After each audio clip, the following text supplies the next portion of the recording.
this current business, I was only focused on women. Mm-hmm. And so now what we do is we make the events just for women, our small little dinners and events. But frankly, we can't we can't do a big raise. What I learned is we can't just do a big raise with only capital from women. Right. We had to include men. So this year we will take capital from men. Yeah. Welcome to the Sold Out Sales Podcast, the podcast that will equip both the seasoned sales professional and the more reluctant seller with mindset shifts and strategies needed to succeed in a competitive marketplace. This is one of my favorite things to do, and I'm so excited to have you back here for the Sold Out Sales Podcast. I have a treat for you today. My guest, Tanaha Hairston, is going to blow your mind, bless your socks off, and we're just going to have a great time. I'd love for her to tell you a little bit about herself, and I'd like to welcome you. Tanaha, thank you so much for being here. Thank you for having me. You are so welcome. Yeah. So we'll read your bio. All of that will be on the website and the show notes, but I want you to tell our audience just a little bit about yourself and what you do and what you love and all those types of things. Yeah. First of all, thank you for having me. Absolutely. Thank you for that warm smile. I really appreciate that. And for doing the work that you do. So thank you. For sure. So my name is Tanaha Hairston, and I connect investors to exclusive real estate, multifamily syndication opportunities that provide passive income, tax benefits, as well as double-digit IRR. But for us, we only share things that are impact focused. I'm a big believer in things that make the world better.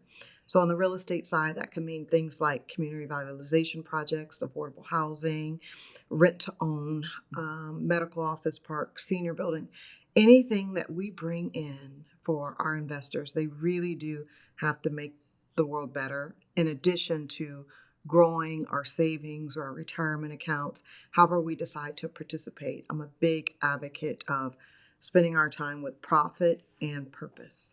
Well, how on earth did you get involved with this? Yeah. Was that something that you always aspired to? Yeah. Was it something that, you kind of, just found yourself in? How did you come into this type of work? Yeah.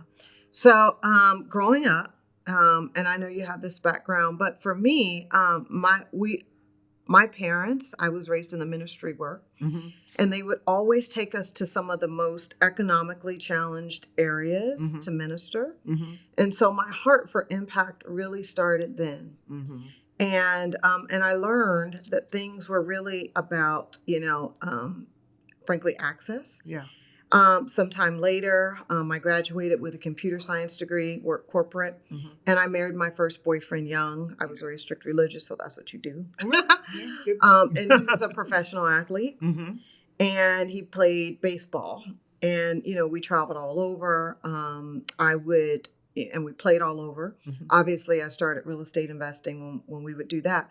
But then also I learned, because his salary was public, we were presented with opportunities, from investing in startup businesses to real estate syndications or group investments, which is what I do. And I started to learn how to analyze risk. Gotcha. And I started to really learn how to analyze these opportunities that were coming before me. And then that was 16 years of my life. And sometime before that, we went through a change where, I started experiencing some of the things, in our marriage, that you hear about from athletes. And I went back to school, got my MBA, focused on finance because I didn't know where my marriage was headed. And while I was there, I got asked to run their private investor network. So think a large community of people like Shark Tank, but without the drama. Gotcha. And none of them looked like me. None of them had my skin tone. And here I was at the front, welcome everyone. And I was the only one that looked like me. Wow. So that happened for 3 years, right? And so think, people like that Shark Tank profile that had exited a business, had a beautiful corporate career, right? And now they want to invest and grow and protect what they had. And obviously that tutelage, that mentorship, because we were, kind of aggregating capital, we were investing in things together, we were looking at risk. All of that, for me, my kids were really small. This was 13 years ago. It's like, I can't do anything about this now. There was no focus on impact. And so now what I do is, because after that had a small exit, the best investors had entrepreneurial experience because I really learned how to build a business operationally, had a small exit. And then now what I do is connect investors and family offices and, others that really want to use their capital for meaningful change, even if it's with a retirement account or with savings, and we connect them to these opportunities that are profit and purposeful. We really focus more on the real estate because it's based on a physical asset. But that's how I got into it, and that really is my story. And I'm a big believer in teaching your kids, right? Because these things weren't taught to me. My family did a good job of developing a heart for impact. But in terms of really, because my dad's a corporate engineer, in terms of really explaining for him and like my mother, right, who stays at home, no one teaches you those types of things. No one teaches you about the world of private investing. They just really teach about stocks, bonds, mutual funds, and, the public equities, which are already really heavily capitalized, by the way. They just really teach you about that world. But no one teaches you about the world of private investing to where you can have a bigger impact and also really, kind of get double-digit returns. I find that, especially in our community, nobody teaches about money at all. Yeah. Not the types of investments. I didn't learn about any types of investments. Yeah. I was far into my adulthood before I really even understood that it was possible for me. Yeah. So I just love, watching what you're doing and seeing how you're kind of creating access for a lot of people, obviously, but in a way that they may not have even thought was, possible in the past. So I'm going to back up a little bit because I didn't hear from you. I didn't ask you this question, and I always want to know, what's something about you, Tanaha, that we would not find out on your website? We would not find out in your bio. It could be fun. It could be, personal, whatever you'd like. But what's something that we should know about you that we're not going to find out just by looking you up? Oh, I don't know. I'm pretty authentic and I kind of live the purpose. But I think two things that I shared in the story, to be frank, up until a couple months ago, I never used to share that. Like I would never tell anybody that I was raised, the strict religious. I wouldn't share that. Yeah. Right. Yeah. I certainly wouldn't share the religion. I wouldn't share that. Right. I wouldn't share with people that I used to be married to. Only certain people knew if they really did the work and Google. Right. I wouldn't share that I was married to a professional athlete either. I just would be quiet about those two things, right? Because then they start to question, right? Like, well, how much of this did she do? Or what did she do?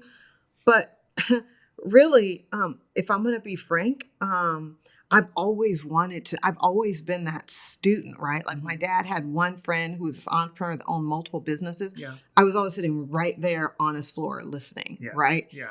So I think it's very synonymous with a lot of women and people, right? Who have this fire to do something. They know they have value to give to the world, right?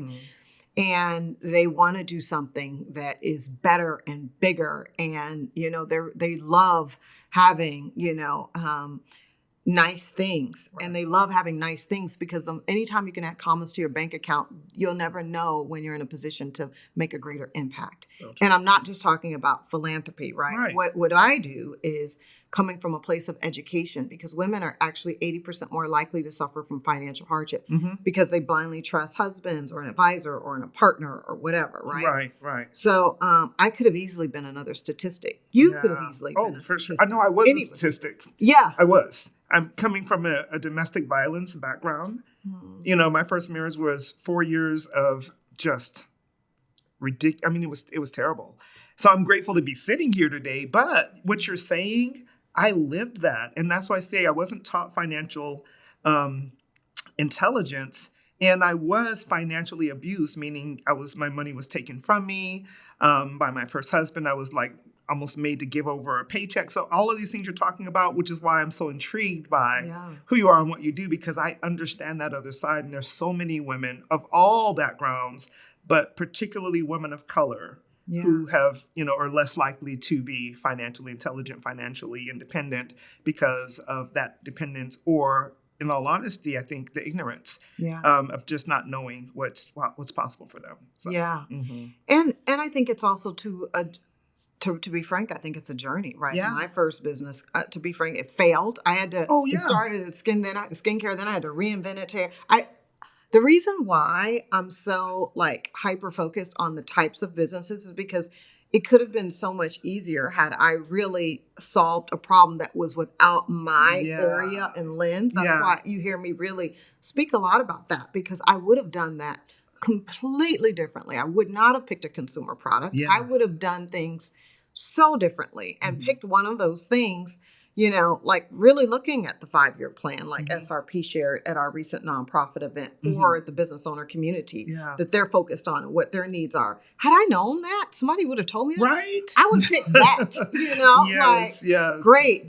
You need a renewable energy consultant, count me in. Yes. You need a manufacturing company, count me in. Yeah. Because you always have to figure all of these things out anyway. Product market fit, your messaging, how you're going to scale it, how are you going to finance it, right? If I would have picked something where they're like, these big corporate contracts are hungering for this. Yeah. That's why I kind of hone in on that. Tish and I sit on a nonprofit board together. And that's why I focus on that. Yeah. Because that's a mistake. Obviously, I don't look in the past, but that's one thing I would have done differently had I known. So that's a big thing. But you wouldn't know that I'm passionate about my kids, right? Like that comes first for me. Yes. You wouldn't know about the heartache, right? For 16 years, I questioned if he loved me or not. With everything that transpired, I questioned that. I questioned because I did everything right and still got somebody that I felt like never loved me in the entire 16 years, really, except for maybe the first. Then after that, I was in, after we got divorced, I was in another relationship, and I thought, oh my gosh, I've now been given this beautiful person. And he told me he was sick at the beginning of our courtship, and then he ended up passing away of hemoloptic anemia. So then I started questioning. That's when I sold the business, because I was like, I can't do this, emotionally, because I'm like, why is this happening? And one thing I tell my kids is that what you think are your tremendous challenges will turn to be your superpowers. Absolutely. I agree. And you can't see it then, right? Because you feel like you're in the depths of despair. But the reason why I often use that verbiage in our nonprofit, business meetings, you wake up with that fire and that fight to do a little bit more every day. Yeah. Because after you heal, you wake up and, okay. Yeah. Time to begin again. Absolutely. Every single day. Every single day. Tanaha, tell me how you were locating, I would say for many companies, I say ideal clients, but the people that need you the most, that you help with the work that you do, how do they find you? How do you find them? How are you attracting them? What are the things that you're doing? Yeah. So with that, I told you about the investor group, 3 years. Best investors had operational experience. So I wanted to launch a lifestyle business, not like a venture-backed angel investor home run, type business. And I picked one in the consumer product industry, a problem in my little narrow focus that I thought I needed to solve. Would not have done that in hindsight. But anyways, how I ultimately made that work was not really because of the product.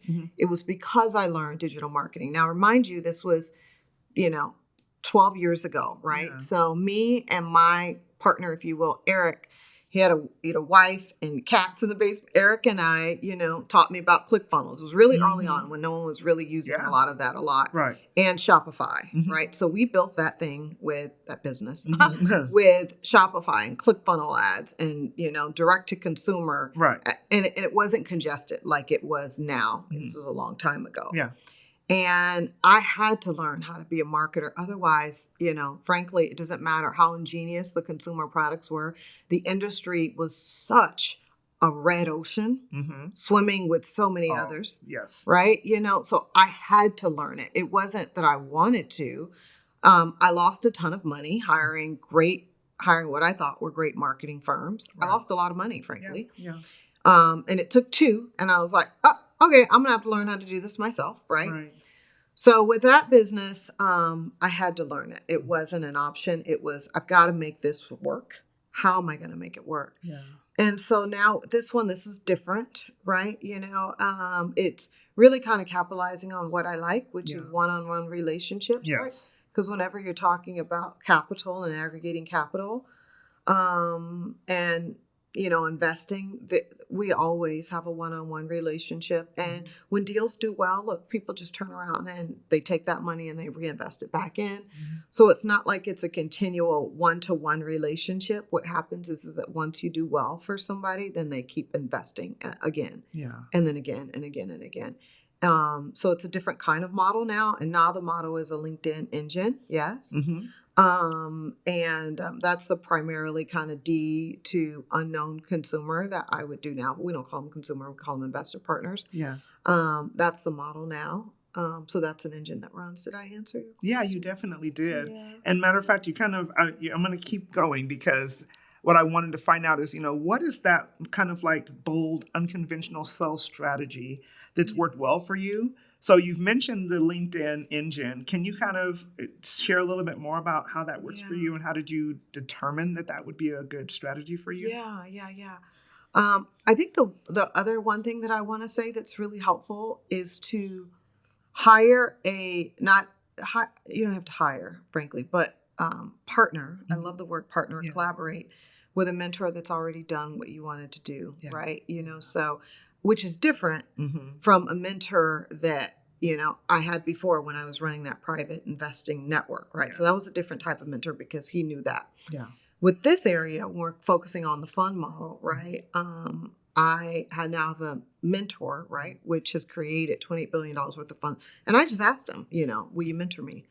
So I think that really is important, because you want to capitalize on other people's knowledge and time. I think that's the most important. But then second to that, right, because then they can use their wisdom to tell you how to capitalize on the thing that you're trying to do. Right. So that's been helpful. And then with this new model, it's slightly different, right? Because once they invest one time, right, then they keep investing. So it's in my opinion, it's one of the easiest things to scale from a business perspective. Because once they invest, right, once you make people money, a lot of it, then they want to keep giving it to you. Oh, yes. Then they want to keep giving it to you. And it's different from having a business, right? Because I sat down and thought a lot about this first. It's different from having a business that even if they keep purchasing, right, their goal is going to be to either sell or merge or whatever it is in one day. But, this is something that's sustainable. Like, I will do this the next 10 years, 50. I don't like it. I love it. I love looking at deals, right? Like, I would do it without pay. Like I told you, like, I remember sitting on the floor of my dad's friends just underneath him as he talked about structuring deals and doing deals. That's why we had a whole panel, like, I'm hyper focused on deals and how to make them and what's the easiest for scale. So yeah, those are my favorite. But yeah, so we do have a cold LinkedIn engine that reaches out. But then my goal is always to get someone on the phone, establish a relationship, figure out, like, what do we need to do? Do we need to save money on our taxes, right? And we call it maximizing your tax obligation. That's the proper verbiage. Do we want passive income, right, in correlation to what we have now, right? So there's investment vehicles and opportunities for that, all in the same asset class, hyper-focused real estate. Or do we want to grow what we have in a hyper way? I love that, because the thing that I love the most about what you said, so many things you said, but we can use tools like LinkedIn or others, but at the end of the day, getting on the phone and having a conversation with someone, building that relationship is going to be the way to have the longevity. You might have someone that does a transaction with you, but if you have someone that you've built trust, you have, they've heard your voice, they heard your heart, if you will. That's when they're able to not only get that first big win and then they say, oh my God, I want to keep working with you, but they actually will not only come back, but they'll bring friends with them. They'll spread the word for you, right? Yeah. And then behind the hood, what that really looks like, right, is, my 3 target markets, those markets that I just shared, like very specific messaging to them, right? That's set up on a tool called Expandy is what we're using now, but they continue to change, right? So it used to be Walaxy, but like we don't use that anymore. Connected to LinkedIn, Sales Navigator, right? And then connected back to our CRM, Go High Level, right? Behind the hood, that's all it looks like. I have no problem sharing everything. Yeah, and right? you're right. You're looking just like me. That's exactly what we do. Yeah. All the other things I have going on right now, that's about all I personally can manage, right? Because my priority is my middle one is a senior, right? That's my priority. We leave, for her spring break here in 2 days. Right, that is my priority because I can see I have a freshman in college. That once they get to college, then I look like a, like a. I don't want to say like a stalker, but kind of. Hey, did you get my text message? Yeah. Hey, bud, how you doing? Hey, what did you eat for dinner? Yeah. Oh, yeah. And so I kind of feel like a stalker. So I've seen very quickly how it shifts. So I have no qualms about saying my engine is appropriate for me for where I'm at this point in my life, because I do plan on doing this 10 years, 50. I don't like it. I love it. And then also, right, I've took a president of the board role. So I've got a couple months of that. So when these things that are if I say I'm going to do something, I do it, right? And if I'm going to hyper focus on my kids that have a few more years before they leave the nest, I'm hyper focused there. So that way I can fulfill those obligations, A, and then this one, B, and then we can always turn up the dial in my world. Of course. Right? But right now it's at a perfect dial for me. Yeah. For where I'm at in this point in my life, for what I care about, prioritizing. Have you ever gone to a networking event or a conference and found that although you made great connections and you walked away with a stack full of business cards, you still didn't have a real plan for how to get a good return on your investment of both time and money? Well, let me tell you, having a networking and sales planner is a way for you to be more intentional about the way that you network. Hey, I'm Susan Gladstein. I'm a functional nutrition and metabolism specialist, and I got connected with Tish because she is a rock star at systems and sales. And so I downloaded the planner to help get my brain organized as I went through a rebrand and launched a new course. And it's really helped me sort of get things out of my head and onto paper so that I can actually do follow-ups and not just rely on my brain. So far it's rocking my world and making my business systems that were non-existent actually have some sort of structure. So I love it. It's amazing. And I'm so grateful that our paths have crossed. I've been working with sales professionals for almost 15 years. And one of the things that I find is that when they don't have a plan, they do nothing. They sit at their desk and wonder what to do. Well, with this networking and sales planner, you have profit producing activities for every single day of the week. It tells you where to go, what to say, even gives you prompts as to how to interact with people that you don't know. If you're an introvert and you feel like this isn't for you, I have already thought of you because I understand exactly how introverts think. So this gives you the tools enabling you to be armed with words, with language, so that you can make your networking more profitable. Hey everyone, Rachel Neighbors here from solo401k.com. And I wanted to take a moment to talk about how awesome this sales networking planner is that Tish put out. So as you can see, I have it on my Remarkable. That's my sort of e-ink planner. And this sales planner has been so helpful for me. So I'm an old school pay-per-click marketer. I do Google ads, Facebook ads, and I know how to turn advertising into profit. But I didn't know how to turn network sales into profit. And when I met Tish, this woman literally wrote the book on networking called, Networking is Not a One-Night Stand. And she's put that experience and that energy and those valuable tips into this networking sales planner. And I just think that it can be so powerful for you in your business. I know it's been really helpful for me and mine. One thing that Tish told me is, Rachel, when you meet someone, put them into your planner and then follow up with them like they're a lead that you've generated on Google Ads or that you followed up with or that you've generated on Facebook. And that has been so helpful and transformative in my business. So thank you, Tish, for this awesome planner. Maybe you don't even like networking. You say things like, networking doesn't work. Well, let me tell you, when you have a plan in place, you have some intention, and you have the tools to be able to make it work, you will see a different result. My new networking and sales planner is a game changer.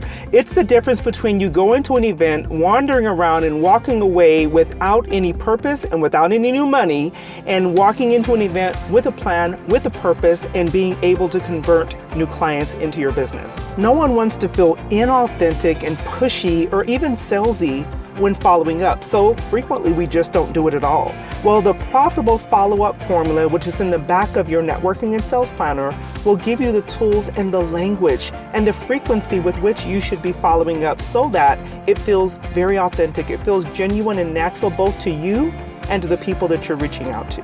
Go to tishtimes.com/planner to get your digital or physical version of your planner. Hi, my name is Cheryl James from CL James Consulting, and I just want to tell you a little bit about how awesome this networking sales planner is. I started intentionally networking at the beginning of this year, and I have been using my planner on a regular basis, not only to get inspiration, but to track the people I want to meet and the people I have met, and to make sure that I follow up with them from week to week. So if you are looking to network intentionally and hold yourself accountable, this planner is a must-have. And once you get your planner, you'll also receive a video series that's going to teach you how to maximize your networking and how to use this planner to get the best result and best return on your investment of both time and money. If you are ready to stop wasting time with networking and turn your networking into a sales machine, then go to tishtimes.com/planner and grab your networking and sales planner. Let me ask you this, because it sounds like you've created a well-oiled machine that brings the right types of people into your world that you can build those relationships with. Most of us, however, have had those kind of either starts and stops or complete flops when it comes to figuring out how to attract the right people or how to get those people to say yes to the right opportunity. Give me an idea or tell our audience about when you were trying to figure this out. What didn't work? What was a place where you could say, I wouldn't do that again. Okay, I'm glad I had that lesson, but I want to do something different now. What were the errors you would share that were good lessons for you? Yeah, I mean, more on the first business, I would say, a ton of them. But I picked something that I thought that was a problem for me instead of listening, right? And I had to reinvent it, right? So I invested quite a bit of money. Mm-hmm. And I'm very persistent about not losing money, right? Everything has to have a return. So I invested quite a bit of money in the skincare industry. Mm-hmm. Terrible decision. Terrible decision. And these proprietary formulas, that was a bad decision. Mm-hmm. And my messaging was based off of what I thought it should be. Wow. Right? Yeah. Meaning that these were problems for me. Mm-hmm. And then I was going to kind of pin them in a little puzzle piece, that really was not working. Mm-hmm. And I was like, well, we're not going to lose this money because I've invested, right? And then I happened to attend a friend's wedding in India. She married a man from India. Mm-hmm. And I went to their wedding and, came back and started using this hair growth oil. Well, I used to have really great hair. Now I'm in my 40s. It's changed a bit, but it used to be fantastic, right? Mm-hmm. Anyway, so then I started testing this hair growth oil, combining it. Mm-hmm. And oh my gosh, that thing took off like wildfire, right? Wow. So that did well. And then we took the skincare and then reformed it into a tech product, like with this scan that scans your skin. Me and Eric, I told you he was in the basement under computers with cats, and then I am a computer scientist, right? Half unzipped half the time, hair's out like crazy, but I am a computer scientist. And then so we did the scan and like these programs to make them feel that, like we were analyzing their skin. That's ultimately how we sold the thing with subscription boxes, right? Wow. But it was not what it started out to be. Yeah. And so we do have to, as entrepreneurs, if you're starting something, that's why I like finding something that's already existing, if you can, and leverage off of that. Yeah. Because it's so much easier when the messaging is just tight and right. Even with this one, even with this current business, I was only focused on women And so now what we do is we make the events just for women, our small little dinners and events. But frankly, we can't just we can't do a big raise. What I learned is we can't just do a big raise with only capital from women. Right. We had to include men. So this year we will take capital from men. Yeah. So anyway, in order to kind of fund these deals at this, at the rate that we wanted to as well. So even with that one, right? Because at the very beginning, I was like, I want people that, didn't fit that demographic that I told you about 13 years. I want all of them to know and understand. And that's all fine and good. Yeah. That can be the education and the media, right? Yeah. But then in terms of when I need to fund something, right, or fund this amazing opportunity that we love, right, then we need to be inclusive of the capital, right? So even with this one, I've had to shift, right, and morph that messaging as well. But again, my margins are so incredibly low on this, they're so incredibly low. So it's awesome. And then now I have a partner on the fundraising side. And then now, through the community, as my obligations kind of free up with my girls, I'm attending more things. And then you set deals, right? That's really, and so then you're able to operate more minimally. So those are all lessons. I share. I love that. So interesting because of what you do. I think this is perfect. Tell us, how do you see sales as a force for good, for not just driving revenue, but creating a meaningful impact that goes beyond the four walls of the business or just the people that they're currently dealing with? How would you, kind of inspire us to do more than just make profit for our business, which is good, but what else can we do? Yeah, I mean, it was always about, for me, A, doing it on my own, B, more of legacy, right? I'm very cognizant of planning for my kids, right? Not just me and my time.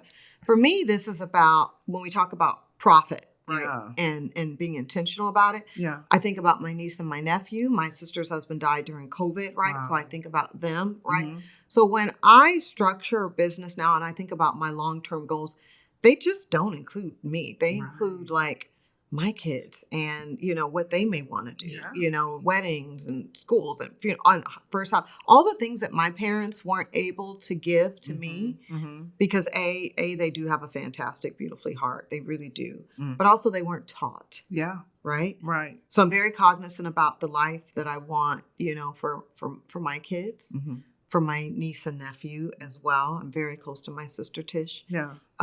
So that drives me from a financial point of view. Yeah. A. B, whenever I say this again, whenever we can add commas to our bank account, right now the impact I want to make is on my family, but the work that I do is impactful enough, because I am looking at these projects with this lens, and then I'm not so conflicted or torn over what happens with economic cycles. Obviously, I listen to the news every day and I read every day just so that I can understand how to make decisions, but I'm not so torn, and I don't get fired up over what's happening because I'm using capital for good. Yeah. I just don't, I don't get fired up over that because I know every day that we're living with intention. I'm living with intention. My small team is looking at deals that are very intentional and we're making the world better. That's fantastic. Yeah. And so when we think about sales, we should always be hungry for more. Maybe it's not for my reason, for my kids, or a niece. It may not be for that, but we never know when we're going to be called upon to make the world better and maybe even impact invest. Come over into my world as a passive investor, right? Yeah. That's what we do is we aggregate these things for passive investors, right? Yeah. And then you're not so fired up over, this or that or things that happen because you're doing your part. Yeah. Last question. What if someone is listening to this right now and they're saying, I want that. I want to be able to do that. I want to be able to, make more money in my business so that I have to be able to make these types of investments, but they're just not there yet. Yeah. What's the one thing that they can do right now to prepare themselves to be able to be an impact investor? So I would say, where are you at in the business? Because if you haven't invested a lot in it, I would say maybe let's rethink that business and let's have that business, right, that will actually generate the financial returns for you. So if we're new, if we're at the beginning, right, or have only invested a small amount, I would say let's analyze that, right? And very quickly we've learned, as we brought in experts through our nonprofit National Association of Women Business Owners. If you talk to business valuation company experts, right, that own them, you can even call and say, what kind of businesses sell for this valuation? Because if you're working for financial freedom, then we want to analyze it, right? Like if we're new, do we want to reshift the kind of business, right? So I met a woman on an airplane who spoke really, frankly, bad English, and she was like, I just came to this country. I'm now, and, she's now a legal citizen. And, they do paving, concrete paving. Right. And she's just like, I live this great life, and in 2 years, concrete paving. And, obviously they're getting these, now it's not sexy. Yeah. Oh, yeah. It is but not they're sexy. doing work that matters. Right. Yeah. So she's somebody I sat next to on a plane, but it gives testament to what our friend Lisa Riley said, who's become my friend through our nonprofit, National Association of Women Business Owners. She was like, the boring businesses are the ones that sell for the highest valuations. Right. I'm so sure. So, and then everything that our corporate partner friend SRP put up, they were all boring businesses, right? That whole list, right? The manufacturing, right? All sorts of different kinds of manufacturing. They had pest control, they had landscaping, they had all of these. I wish that they would give me that PDF so that we can disseminate that. And so if you're new, so if you're new, I would say, even if you don't start it, maybe find somebody, in this kind of shift that we have, that we're now about to experience, somebody who's ready to kind of transition out of their company. Take what you have. If it's sales, right, and they need sales, then exponentially, kind of grow that, right? So find something that's already existing and always, wish somebody would have told me this. This is what I'm about to repeat, like find something that's already working. Maybe they're tired of it because they're missing something and no one's told them, right? But take what you're good at, whether it's sales, whether it's marketing, whether it's operations, whether it's tech, right? Whatever the things are. I like tech. You heard me. How I made that one work is through the tech, right? And then I had to learn sales, to be quite frank, and learn digital marketing. Remember, I was like, I want to outsource this, but I couldn't. So find what it is that you're good at. And then if you can find a business that, is ready to relinquish, or you can take a majority ownership, right? All of those things, go ahead and use that along with the contracts that, we may be able to get, as women and minorities. And that's how you can exponentially grow something. It's like, I wish somebody would have told me that 13 years ago. Right. B, if you're new. If you're not new and you already have this business, right, then I would look at partnerships, right? Because in my world, the investing world, you always want to collaborate. You always want to partner to 10x things as much as you can, right? Look for who has the eyes and ears of your demographic and your market, right? Today I was on 2 calls, right? How can we collaborate together where, we do X and I do Y. Here's what I offer. You do this, and negotiate. Big deals are done through negotiation, right? Find what's lacking, find out what you can offer, right? And then hyper grow together, or take something that they don't have and then hyper grow that, right? So that's one thing I would say. If you have something that you love, just have that investor mindset, which is how to capitalize on something and bring in a value, even if you don't have it, right? What can you bring in and put a deal together, right? But yet you control it, right? So I would say put some mindset around that, how to be a deal maker and a deal controller at the bigger level, right? But you can even do it at a smaller level. You can, for sure. And control it, right? Hedge risk and ask AI how to hedge the risk, how to go get this, and put things together like puzzle pieces, right? And then you control the deal.